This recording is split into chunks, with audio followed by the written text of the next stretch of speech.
I'm Kurt the Cyber Guy. Do you know how to record your screen on any device? There are a lot of reasons you may want to record the screen of your device. Maybe you saw a recipe online and you want to save the full instruction list to your camera roll.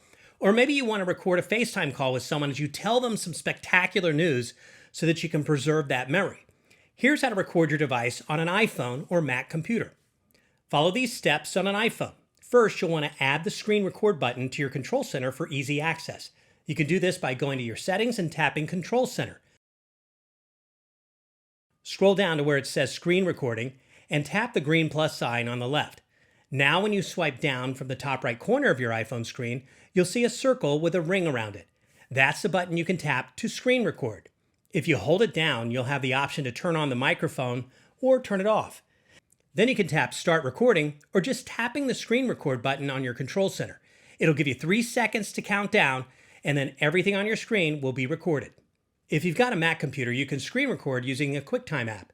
Either search for the app by using Spotlight Search, which is a little magnifying glass on the top of your screen, or by double tapping it in your applications list.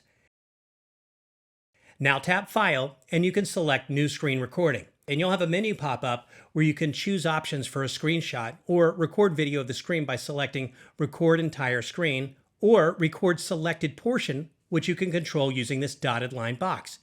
Then tap options for the additional settings like using a timer to start recording or using your MacBook's microphone to record audio.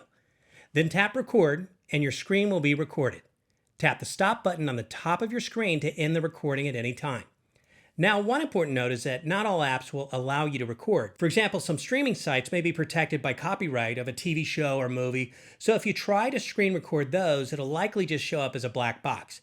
To find out more tips on any of your devices, head to cyberguy.com and sign up for my free newsletter.